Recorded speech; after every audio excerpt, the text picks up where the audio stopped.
Jumpa lagi bersama dengan saya, Mr. Sorchan, di dalam channel pengembangan kepribadian atau mentoring self improvement.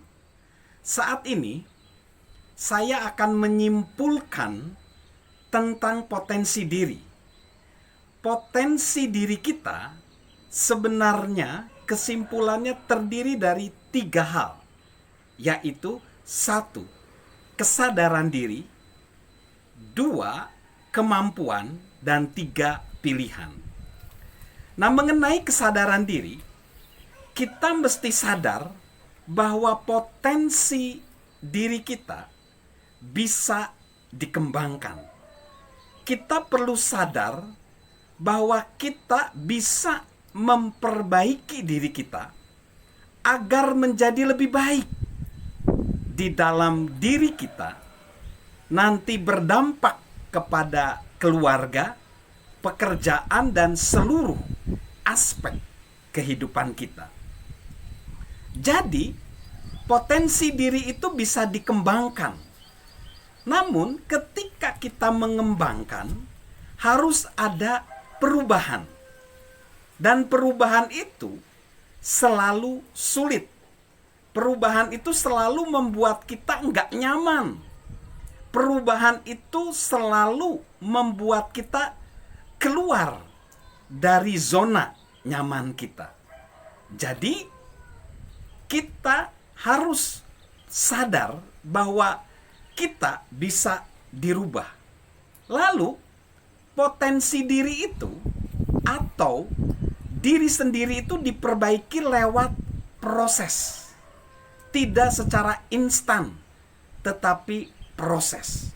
Nah, kita mesti sadar bahwa untuk menjadi lebih baik itu kita perlu mencari apa yang perlu kita perbaiki, lalu kita menemukan hal-hal yang perlu diperbaiki, lalu kita fokus kepada apa yang perlu dan bisa kita lakukan, dan kita perlu punya niat menjalankan perubahan itu.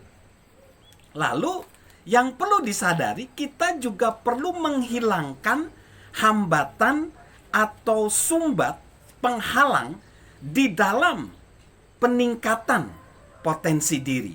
Hambatan-hambatan itu perlu dihilangkan. Nah, namun kita perlu sadar bahwa hambatan itu ada 2 jenis. Ada hambatan yang memang sudah dari Sang Pencipta kehidupan, dari alam semesta, yaitu mengenai kelahiran. Kita nggak bisa mengendalikan di mana atau kapan kita lahir. Lalu kita nggak bisa kembali ke masa lalu dan mengubahnya. Kita juga nggak bisa milih siapa orang tua kita, urutan kelahiran, anak ke-1, ke-2, ke-3, nggak bisa itu. Nah, lalu juga tentang kehidupan, mungkin ada beberapa hal dalam kehidupan kita. Kita pernah mengalami kecelakaan, kita pernah mengalami kehidupan yang buruk. Itu ya kita harus terima. Tetapi ada beberapa penghalang yang bisa kita hilangkan, yaitu misalnya label atau ya label yang diberikan orang lain, ya. Lalu sumbatan yang diberikan label oleh diri kita sendiri. Lalu kita coba memberi persetujuan kepada orang lain. Lalu lingkungan yang membatasi. Lalu kita juga kurang adanya model atau teladan yang bisa kita tiru, kita teladani. Nah, jadi itu kesadaran diri. Nah, terus yang kedua, kita perlu sadar bahwa ada beberapa kemampuan, ada beberapa hal yang sudah diberikan oleh Tuhan Sang Pencipta kehidupan yang bisa kita kembangkan, walaupun mungkin agak sulit ya, karena ya tadi perubahan itu seringkali sulit untuk mengubah diri sendiri. Mengubah orang lain mungkin gampang ya, tetapi mengubah diri sendiri ini sulit. Nah, ada beberapa puluh atau bahkan ratusan kemampuan, tetapi yang disoroti di sini cukup 7 saja, yaitu energi Nah, kita perlu memanfaatkan kemampuan secara fisik, energi secara fisik kita maksimalkan.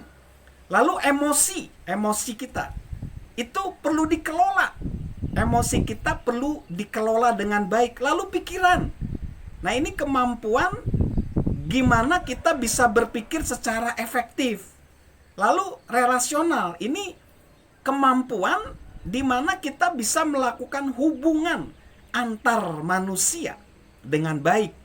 Lalu kreatif, ini kemampuan untuk kita melihat berbagai pilihan-pilihan dalam hidup kita dan kita mencari alternatif jawaban terhadap pilihan-pilihan. Lalu produksi, kemampuan untuk kita menghasilkan karya, ya, produktivitas. Lalu kepemimpinan, kemampuan untuk kita bisa mengembangkan atau memimpin serta mengembangkan orang lain.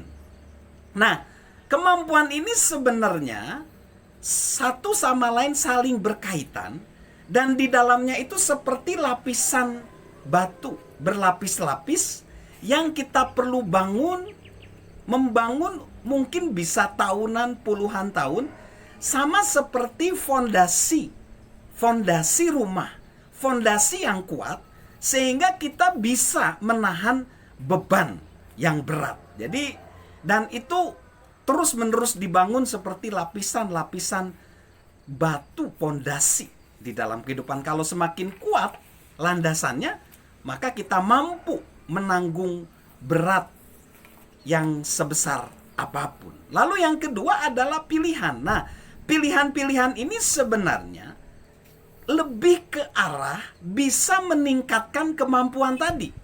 Pilihan apa yang perlu kita ambil? Yaitu tanggung jawab. Pilihan untuk kita menguasai hidup kita. Karakter. Pilihan di mana kita hidup berdasarkan nilai-nilai yang baik. Lalu kelimpahan. Pilihan untuk kita meyakini bahwa selalu ada lebih dari cukup. Dan alam semesta ini cukup, lebih dari cukup. Lalu disiplin. Pilihan untuk berfokus pada saat ini dan segera menindaklanjutinya. Lalu niat. Pilihan untuk sengaja, proaktif mengejar kebermaknaan hidup. Lalu sikap. Pilihan untuk kita terus bersikap positif dalam kondisi apapun. Dalam suka duka, dalam miskin kaya, atau dalam sakit sehat. Lalu risiko, pilihan untuk berani keluar dari zona nyaman. Spiritual, pilihan untuk memaksimalkan keimanan kita. Pertumbuhan, pilihan untuk berfokus terus kepada pengembangan kepribadian, pengembangan diri. Dan pilihan kemitraan, yaitu pilihan untuk berkolaborasi dengan orang lain, memperkaya, sharing profit, berkolaborasi. Jadi intinya 3, kesadaran diri ditambah kemampuan ditambah pilihan. Kita mempunyai potensi diri yang meningkat, yang maksimal. Salam peningkatan potensi diri dan salam sehat dari saya, Mr. Sorjan.